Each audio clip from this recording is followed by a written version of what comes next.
Hi, my name's Colin Haines. I practice spine surgery at the Virginia Spine Institute, and really very happy to be able to present to you all. The one thing that's so cool for me, I'm used to presenting at many medical conferences and other technology conferences, but I think this is a new spin in terms of my goals for education and my goals for our talk.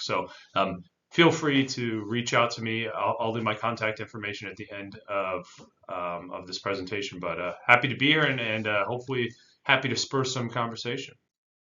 So my talk is really about technology in spine surgery. And I want to walk through a little bit of general principles of spine surgery, obviously the intricacies of spine surgery, not the goal of today's conversation, but really highlighting some of the evolution of how we do spine surgery now, how we utilize technology, as well as the pros and cons of it. As we are all very well aware in the fields we're in, technology has wonderful promise, but potential pitfalls as well. So again, I practice the rest of Virginia just outside of Washington, D.C., so about 30 minutes outside of there.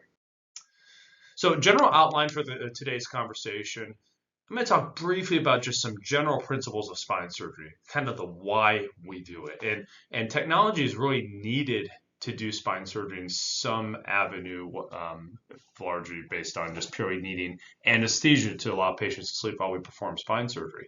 But we also do a lot in terms of spinal instrumentation, and there are many different types of instrumentation: screws, disc replacements, cages. These are all types of technology that we utilize, but how we place them accurately is something we're going to focus a lot about.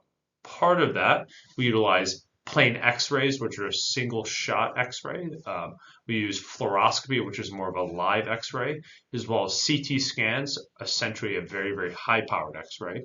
And then stepping up from that, there's both robotics as well as augmented reality. And robotics and AR have really taken off in the last decade or so. So that's something we'll talk a good bit about. As I alluded to, the reality is I need assistance in this field. So I can't do surgery without proper anesthesia. So there's a lot of technology that we utilize in anesthesia. And lastly, neuromonitoring, and then a little bit about what I think is on the forefront in terms of spine surgery. So very briefly, well, why the heck do we do it? Well, in general terms, if there's abnormal nerve pressure causing nerve pain, such as a term you might hear oftentimes in the low back refers to sciatica, or pressure on the sciatic nerve causing shooting pain down the legs, that's a reason we may do spine surgery. Now that means just removing things that are pressing on the nerves. An example here, on the left of the screen, this is what a quote-unquote normal spinal level looks like. This is the bone that I'm outlining here. This is what we call the vertebral body. And this white space in the middle is the spinal canal. The spinal canal is essentially the passageway through which nerves grow. All that white is spinal fluid, which is just fluid our body creates to have a functional cushion for the nerves. And all those little individual dots are the nerves themselves. So this is an example of normal. As you go to the right of the screen, this is abnormal. So here is the level of the disc.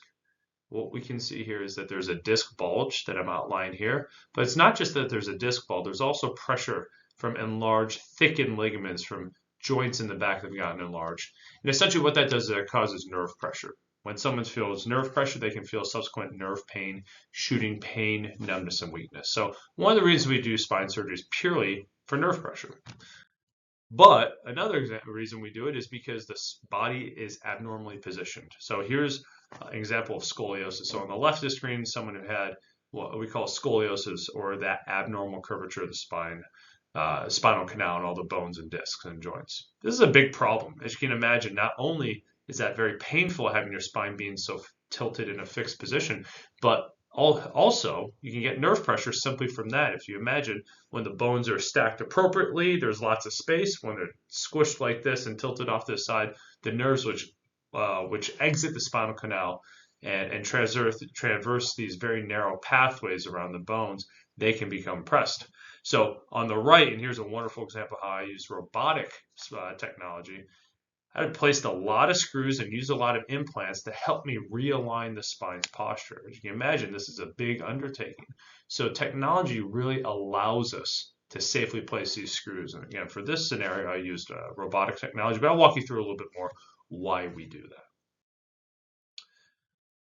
Well, one area that we use technology so heavily is imaging. And what I mean by that, I need to know where I'm operating on. In the low back, for example, we have 5 lumbar vertebrae. There are 5 different bones.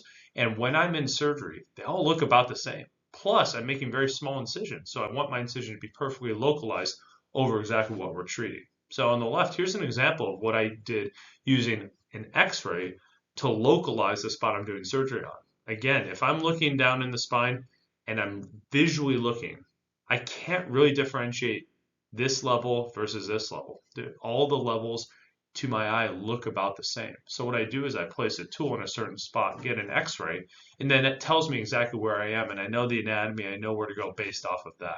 So it's very, very challenging and arguably extremely, extremely risky, nearly impossible to do almost any spine surgery without some element of technology. Now, that's a relatively quote unquote simple surgery where I'm going in and just removing pressure on the nerves. But there are some more complicated surgeries where I have to have live imaging guidance throughout the procedure. I mean, here's an example on the right of a disc replacement in the neck.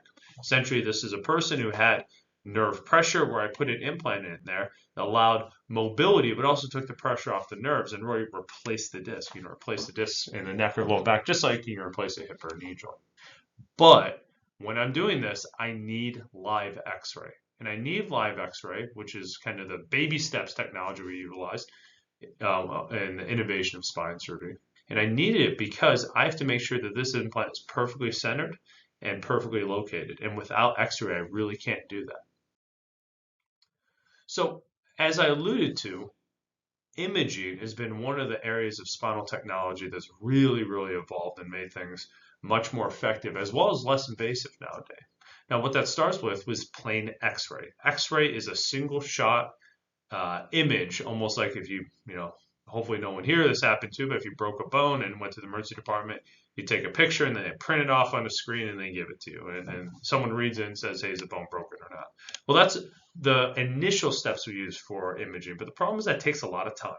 So there was a creation of something called fluoroscopy. All fluoroscopy is, it's a digital live X-ray. It's much quicker, so you can take a shot, and then another shot, and then another shot. You can have multiple images to really speed up the rate at which we're able to see the spine and able to do our work. We can also have it go live. So if I want to see actual movement, or if I want to see where, as I'm placing the screw going in real time, fluoroscopy allows me to do that. A next step up from that is actually something called intraoperative CT scan. Essentially, all a CT scan is that it's a very high-powered and very accurate X-ray. Allows us to look in multiple dimensions as well, as opposed to being just 2D like X-rays are. So intraoperative CT scans, I'll have a slide of this down the line, allow us to really much more accurately do spine surgery. So all those are wonderful, but that's really a big divide has happened after CT scan when we started getting into robotics and augmented reality. As we all know, as the name implies, robotics is using robotic technology to assist us with some sort of task. And for us, in the current iterations, we're really being able to more safely instrument and place screws, rods, and all these different pieces of metal to help realign the spine in the proper orientation. And I'll also talk about augmented reality as well. So augmented reality is very, very cool. I've got a slide of it, but it's based off of CT scan technology as well. So X-ray. Talked a little bit about it. Essentially X-ray, here are the pros and the cons in general terms. So it allows very, very high quality visualization of the bones. X-rays look at the bones really, really well, but they don't allow us to directly see the soft tissues. I can indirectly infer information based on how the nerves and muscles and joints look, but I really can't tell anything other than the bones themselves. The other thing is X-rays show metal well. So as I talked about a little bit, here's an example of a disc replacement in the neck. It allows me to very accurately and very precisely see where these implants are located. But again, doesn't allow for direct visualization of the soft tissues. And as someone who's doing these procedures, it's not all that fast. To get an X-ray, then wait some time, get a print off on a that may take 5-10 minutes. That's relatively time intensive. If I need multiple X-rays, really makes this technology almost, I wouldn't say obsolete, but not very efficient in the operating room. And that's where the advent of fluoroscopy. So as you can tell, the fluoroscopy images. So these are the live x-rays I was alluding to. They're much faster, much more efficient, but the quality is a little bit worse. So this clearly doesn't have quite as good of a visualization. But I want to walk you through why fluoroscopy is so critical in the operating room setting. So here's an example of someone who needs a lumbar disc replacement or a disc replacement in their low back. What I can tell based on these x-rays is this is where the discs are. So these spots here are the bones. The spaces in between are the discs. They should be this tall. This one is bone on bone, what we call arthritis or degenerative disc disease. So here's someone who has a lot of back pain from having a disc that's shot. The treatment for this, what we decided to do, is doing a disc replacement. And with disc replacements, as I'm walking you through this, it takes a lot of images. So first and foremost, as I said, we have to make sure we're at the right level. Here I put a pin in the disc itself to mark and confirm that we're in the right spot. So we need an x-ray confirmation before we proceed forth. Then here's a trial. So almost like trying on shoes before we put the replacement in there, we make sure that there are multiple iterations and we make sure we like the exact fit. So I need to take a picture to make sure the trial looks how we want it to. Then here's a preparatory step. These markings up top and below, it's this cutting step, what we call a keel cut, that creates a path to place a disc replacement. And then lastly, the disc replacement itself. So each of these using fluoroscopy is an immediate picture. If I were doing plain x-rays, probably be 5 to 10 minutes between each. And you can imagine I take a lot of shots here. That simply is going to be about an hour of waiting time. So that's not feasible, which is why fluoroscopy is a big improvement over x-ray. Well, as I mentioned, the next step up, the next iteration in terms of bony visualization is CT scan. So this is something called an O-arm, and O just because that's O for short, but that's what it looks like. This is how we actually do this. So there's a patient on the table, and this is a portable CT scan that we scan in the operating room itself. And I have a video of it here. So this is, I have a x-ray tech actually bring the CT scan into the operating room. It's a portable CT scan that actually spins and does the scan directly over the patient while they're in position. And then after it spins, I can use that directed information to then place spinal screws accurately. So what we see here, if you see these paths, I can template where screws are being placed based off the CT scan technology. On the left side in here, we've got this visualization. So you have these, essentially we call them the eyes, but I put optic markers on the patients and then I register tools to the patient's location.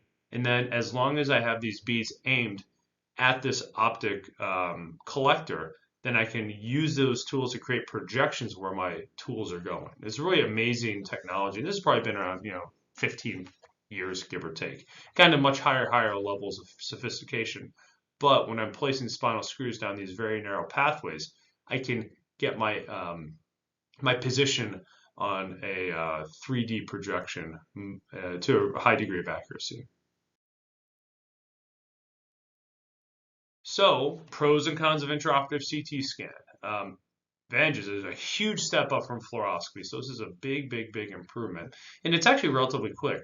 The spin itself takes just around 30 seconds. It's a little bit of a setup to get someone to bring in a portable CT scan into the operating room, but it is relatively quick. It's accurate. In the grand scheme of things, it's actually relatively inexpensive. These portable CT scans, they're a few $100,000, but compared to some of the other technology, that's relatively cheap. Some major disadvantages are, it's still, I'm getting visual feedback, but I'm not having manual improvements to my technique. Basically, I'm still placing the instrumentation completely on my own. The CT scan technology makes it more accurate for me to do that, but it's still based off of me doing every step of the way. So it does decrease some of the technical challenges of spine surgery, but leaves some others unaddressed. Another thing is that there's actually not a ton of planning involved here. And what I mean by that is I'm a big believer that showing up to anything, whether it's surgery, a wrestling match, a big meeting, or a presentation like this, what's so important is that it's preparing appropriately sets a stage for success. Well, as you saw here, the patient's asleep and on the table, and then I'm doing the CT scan. I'm kind of figuring out from there. There's not a big preparatory step that we do, which some of the other technology allows us to do more. So a major disadvantage, in my opinion, of intraoperative CT scan is while it's beneficial, it doesn't force the surgeon to do a lot of preparing and knowing every single step of the way, every single tiny little anatomical detail that we would miss otherwise. And that's where robotics comes into play.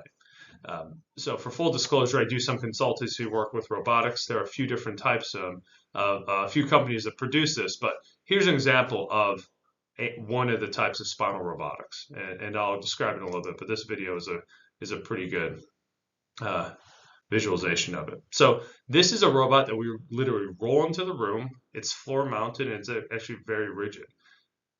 So I plan where I want the screws to go, and then I press a button, and then this robot moves its arm into the exact trajectory of where I want to place the screw. And then I'm able to do so.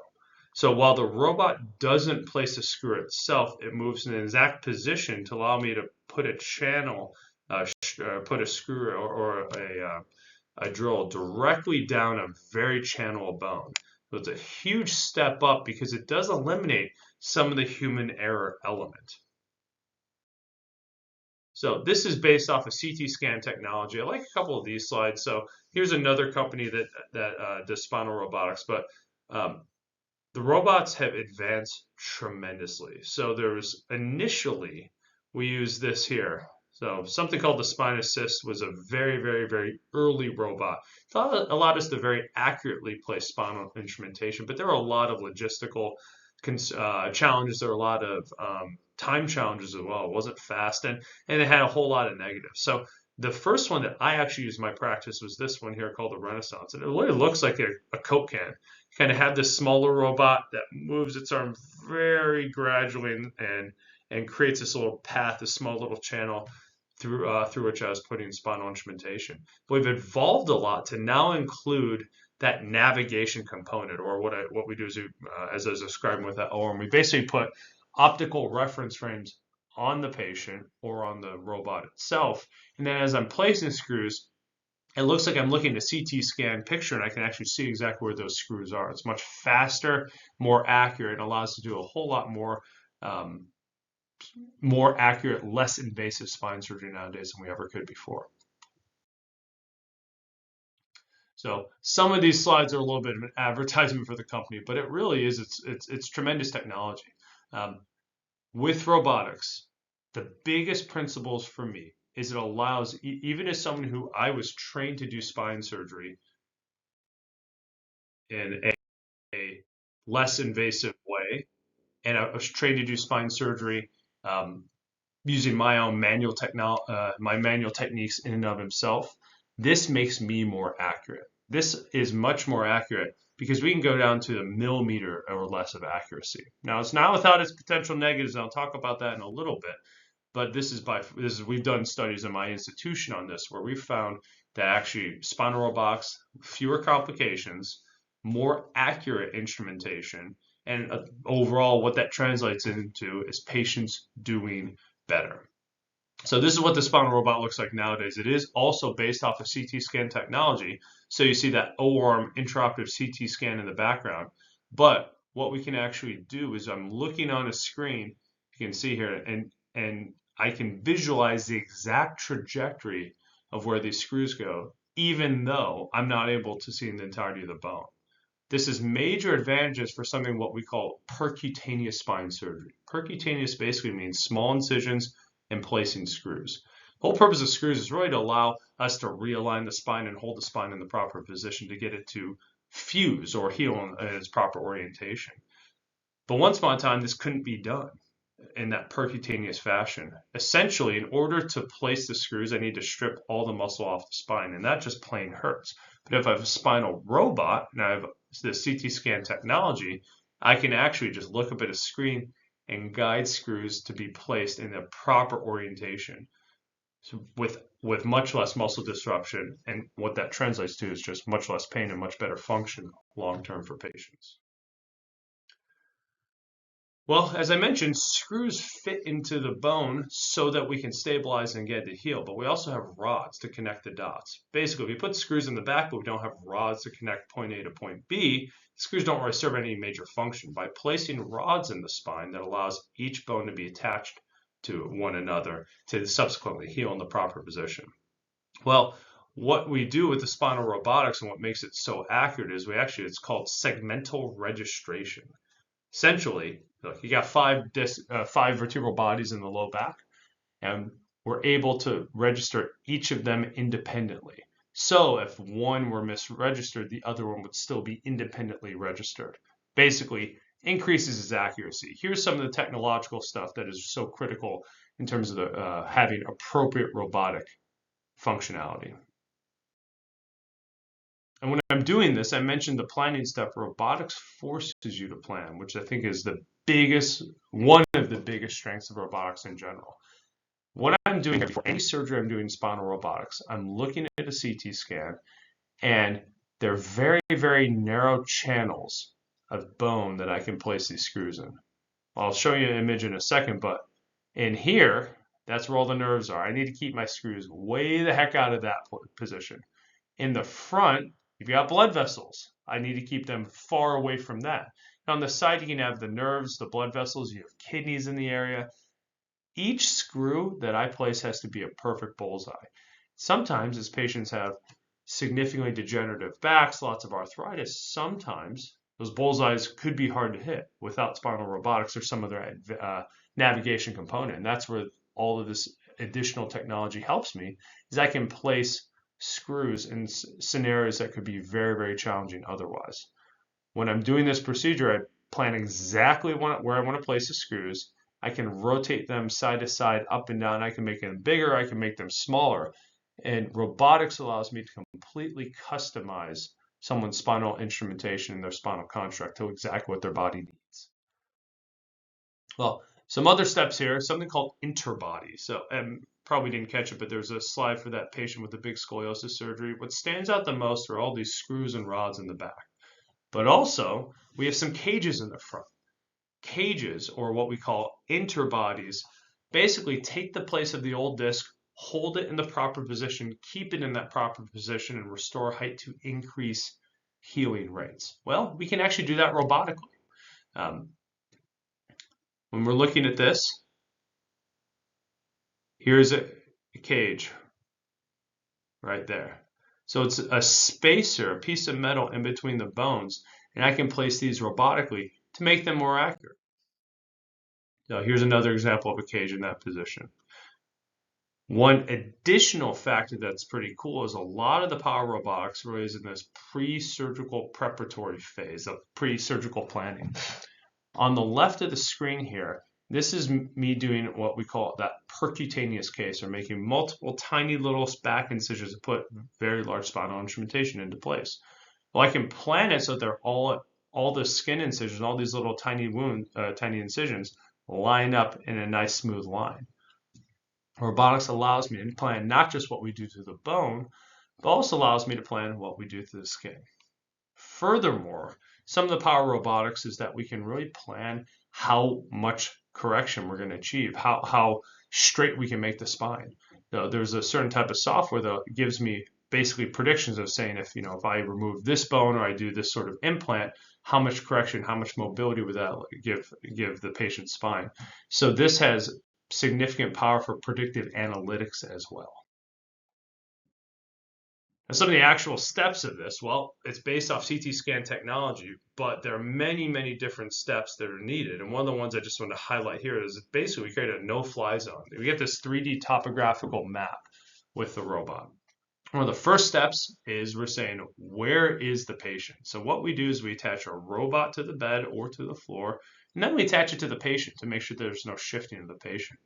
After that, we have to make sure we tell the robot how close can we go to the patient. It doesn't know where the patient is. So we do an optical step where we basically do a scan, a topographical map that's a 3D visualization of exactly what our no-fly zone is so that the robot knows not to go any closer.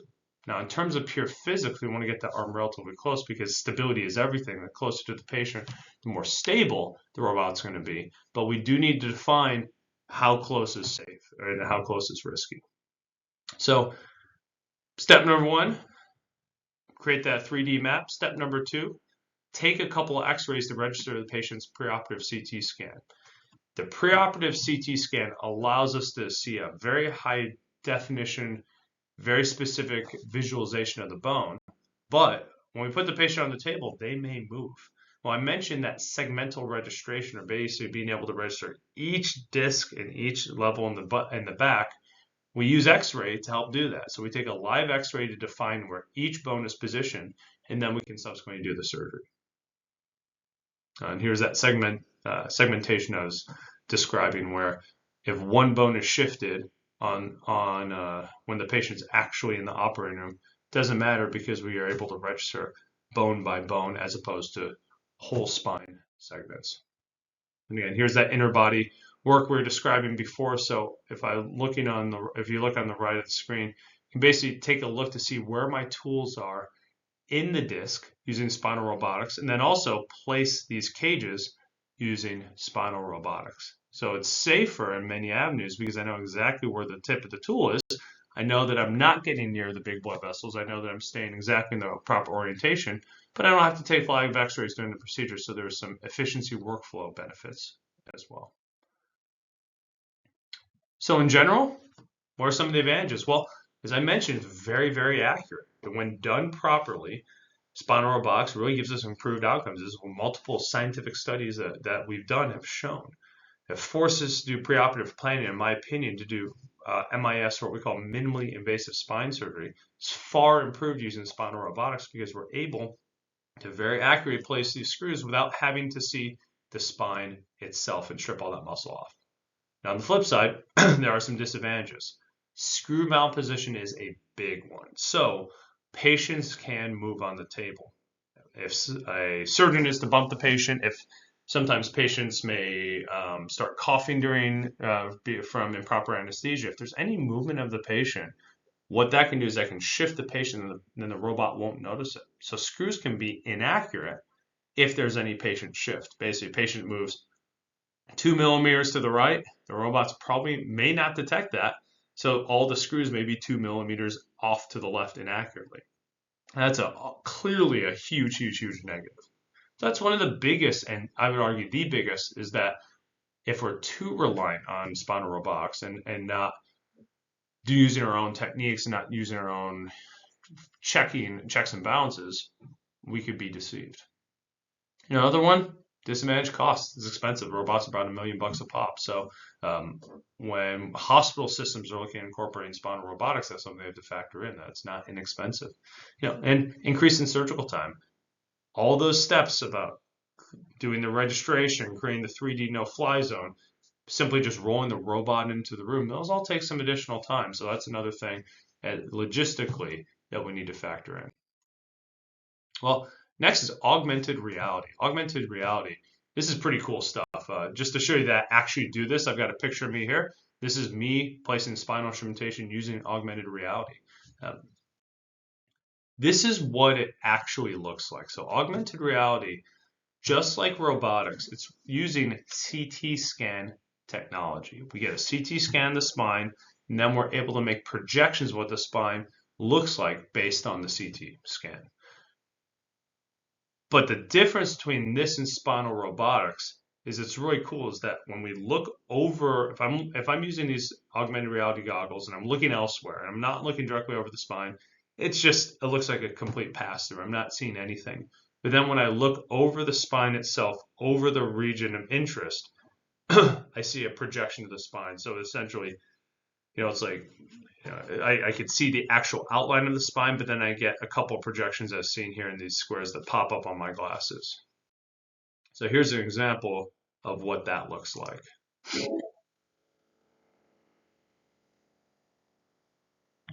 So putting the goggles on, then using CT scan technology, I look around and I can still see the real world, but I also see exactly where the spine is.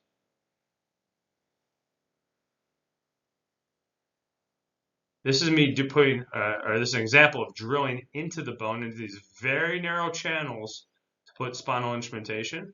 I can see my depth, I can see my angle, I can see exact projection of the tip. Then I create this little localizer, and I can subsequently put screws right down that path.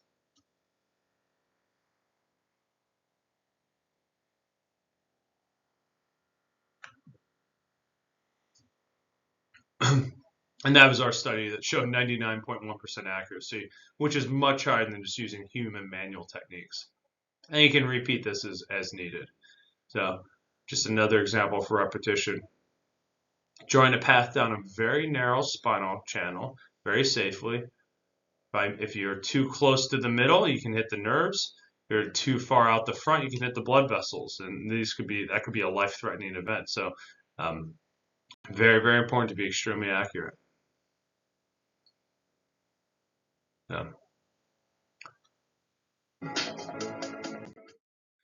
Here's an example of a surgery that was done at my institution with augmented reality. All these little spots, especially when someone has scoliosis, all these narrow channels that we need to safely put screws can be very challenging. And having this additional layer of accuracy, this additional layer of visual information, it's very, very powerful because it can make our screws much, much more accurate. I'll tell you, if I did this surgery purely using what we call freehand technique or just my own manual techniques, it could still accomplish the same goals, but I don't think I'd have as many screws that were perfectly positioned. It could be just plain hard. So having this additional technology really makes their surgeries much, much more accurate. In many situations, much, much safer. So when it comes to augmented reality, what are the pros and cons of this technology? Well, Advantage is kind of middle of the road expense. It's less expensive than robotics, but it's more expensive than ORM or that intraoperative CT scan itself. The augmented reality is a couple $100,000. I think that the future of augmented reality is huge. I mean, just as you know, in all our fields, AR is really, really taking off. But in spine, I wouldn't say we're at a standstill, but it's just we haven't gotten to that next level yet. We're still trying to figure out how to best use augmented reality because it doesn't seem like it has, in current iteration, much, much more of an advantage than just plain intraoperative CT scan. It's really cool and it's really amazing that you can see a 3D rendering of what the spine looks like through goggles, but I can just look up on a screen and do that with the long existing intraoperative arm technology. So current iteration, it's not as sexy and amazing as the name sounds. But I think the future is especially promising. I mean, the thought of someone has a spinal tumor being able to use augmented reality to outline exactly where that tumor is, all things like that that CT scans alone can't do. I think that has huge promise. One of the negatives is this actually, for me as a surgeon, the ergonomics aren't great. Not sure if you caught in that picture, but it's a heavy headset. I'm hunching forward the whole time, and when I do that for a long surgery, it doesn't feel all that great. There's been innovation with respect to the headsets, but the current headsets pretty bulky and frankly just not the best. Well, those are the big ones in terms of spinal instrumentation. Those are ones that are most germane to me, but not lost to me that we're a biohacking talk, and any technology is potentially hackable, right? And some of the ones we think about the most, frankly, anesthesia, right? So by no means am I an anesthesia expert, but this is a example of one of the machines that are oftentimes used during anesthesia. So there are a lot of screens. There's a lot of gas that's given. There are a lot of medications that are given. This is what one of the screens somewhat looks like. They've got all these squigglies, which show you how the heart's doing. They tell you what your oxygen saturations are. We keep a close eye on the blood pressure. We're watching multiple, or pulse and temperature and all these different things. We're really watching how safe someone's body is during surgery in and of itself through these machines. Without this technology, we're flying blind. We couldn't do surgery without this level of anesthesia. The technology is so important just to allow patients to safely go to sleep and to safely wake up. So of course, anywhere where there's technology, there's hackability, right? And the anesthesiologist and I make real time decisions based on what the heart rate is, based on what the blood pressure is, based on the pulse, and all these different independent factors. If any one of them is off, we react with a different medication. So if we're being deceived, we might respond inappropriately. So anesthesia is critical and is very, very, very tech reliant, even though it's not my specific area of interest. Another one's called neuromonitoring. When I'm doing these surgeries, it's critically important that I'm watching the health of both the nerves and the spinal cord. So I've shown you a couple of scoliosis pictures or surgeries where someone had a crooked spine that subsequently made safe. Well, as I'm straightening the spine out, I need to be watching the health of the spinal cord itself real time. Without something called neuromonitoring, which is basically where we put probes in the head, the arms, the hands, the legs, and the feet, and we see how the spinal cord's functioning. Without that, I couldn't tell safely whether or not me straightening the spine was being careful and okay to the spinal cord, or as I'm straightening the spine, there could be an injury to the spinal cord. Neuromonitoring allows me to tell that the connections are intact from point A to point B. Because as someone's sleeping, I can't say, hey, wiggle your foot. That's normally how we test if someone's spinal cord were working. My technical ability to do a spine surgery is depending on the type of surgery, but it's largely dependent on neuromonitoring itself. And if this technology isn't fully accurate, it changes how well I can do. Basically, real life scenario. Let's say I'm doing this procedure, I start to straighten the spine out, and then I have a neurologist tell me that the spinal cord all of a sudden isn't functioning appropriately. Then I have to stop my surgery, stop my correction, and kind of abandon ship and stop what we were doing. Now, very, very briefly, there are three types of neuromonitoring. We look at the nerves, we look at the sensation of the spinal cord, and we look at the motor aspect or the muscle function of the spinal cord. There are one's called EMG, which looks at the nerves, and then you have a sensory and then a motor, which basically look at the function of the spinal cord. The only reason I put this in is the nerves in the spinal cord actually function a little bit differently. Their anatomy is different, and an injury to a certain part of the spinal cord could affect one of these three types of neuromonitoring. So nothing that I obviously need you to know. Basically, the whole summary of neuromonitoring is that it's a type of technology that we use to tell us during surgery how safe is our surgery going with respect to the spinal cord and the nerves. So what does this all mean, right? I walked you through a bunch of different things, a bunch of the evolution of technology in spine surgery. And here's the good news is we're better at spine surgery now than ever before. We can do spine surgery more accurately. We can treat conditions that we couldn't before, and we can do it less invasively so that people plain feel better quicker and feel better big picture. Now, with that being said, the more tech reliant we are, I think this creates significant weak points. If, by example, in my training, I didn't use any of this stuff really. I used a little of it, but not a ton. I wasn't using augmented reality. I wasn't using robotics. Well, now when people are being trained, if all they're being trained on is robotics, that means if the robot fails, surgery fails. They don't have the ability to have that human backup plan. So here, I think societally, we're at a potential crossroads in terms of healthcare technology reliance. So walking through each of these, well, what's the potential weak point that I see when it comes to X-ray? Plain, you can just shut the system down, right? If your X-ray machine's not working, you can't use it. Blurry image quality is another way. If someone were to hack in and try to make it, they can make it X-rays work, but just be extremely blurry. In my opinion, it'd be pretty hard to make it inaccurate. And the reason being, we're talking about X-ray or more accurate or fluoroscopy. It's real-time data. So a way to kind of go in and manipulate the real-time data. I have a tough way of intellectualizing myself through that, although it's theoretically possible. I think that the weak point is mostly just shutting down the system. Well, same thing with the CT scan. Could just plain shut the system down, but tool registration failure is possible. So If you remember back to my some of the slides I had earlier, one of the benefits with intraoperative CT scan, I can create projections and really model exactly where my screws and my drills and things like that are going. But here's a real picture that makes that potentially risky. So here's an example of the thoracic spine or the chest spine. I'm placing screws directly down this path, like down this thin bone here. Here's your rib. And the rib itself, while you don't want to put a screw in there, it's actually safe to do so. But you miss this way, miss a little bit. If I'm placing a screw right down here, I miss a little bit to the left, I hit the spinal cord. If I miss a little bit to the right, I hit the aorta. If I go too far to the right, I hit the lung.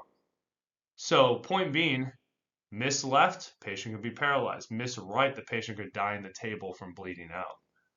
Spine surgery is no joke, and accuracy is critical. So if the CT scan were to fail and misregister, if there were to be a patient shift and I didn't detect that, or someone hacked the system and misregistered my tools, it's possible a couple millimeters here or there could result in a patient's death. I think that's even more germane when it comes to robotics. If we're trying to make the robotic system not work properly and plain shut the system down, that happens with some regularity. The tool registration failure, as I mentioned before, but also you can just change the orientation of the screw paths. I think the robotics is at significant risk of this. It seems to me as a non-tech guy that this would be the easiest type of hack. I'm planning exactly where I want the screw to go, and I'm telling the robot what channels to go down. But if it changes if someone were to change that plan without telling me, I'd have no real way of knowing. All right, so I'm using my fluoroscopy as a backup. I'm looking at the patient's spine. I'm using all my manual techniques, but 5 degrees, that could be a lot. At 5 degrees with a drill, angled just a little bit away from the bone, directly at the aorta, could be life-threatening. I think spinal robotics is probably the biggest risk of hacking in the current iteration. And when it comes to augmented reality, I think augmented reality is somewhere in the middle, probably less than robotics, a little bit more than the CT scan. But failure points there, you could shut the whole system down. You could have tool registration failure, also inaccurate augmented reality modeling.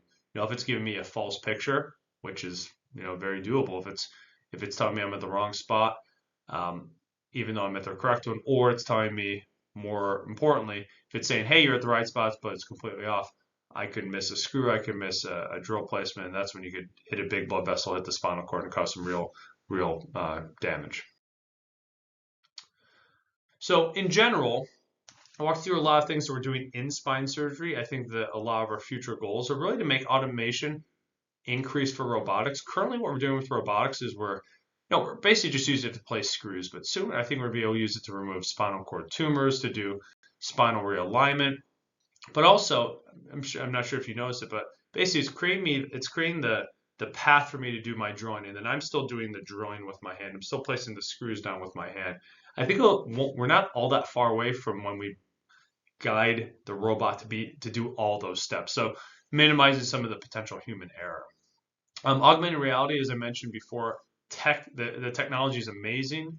Its practical implementation is not as far along as the technology is. So some of the things like using the augmented reality to label different parts of the spine, to label safe zones, unsafe zones, etc. I think that's probably the next step when it comes to AR. I think that we're going to be much more technology reliant in our training in the future. I see that in terms of people in their residency and fellowship programs, which is their super training in spine surgery. They're doing much more robotics where I just didn't in my training. So it's a wonderful thing, but of course, all technology has potential to fail. So that's something I do worry about a bit societally, is that we'll have to be, if the tech fails, there's no backup plan. So that's something that we're going to be concerned about. And, ultimately, spine surgery is going to continue to get better and better. We have disc replacements where people only had fusions. We've got minimally invasive fusions.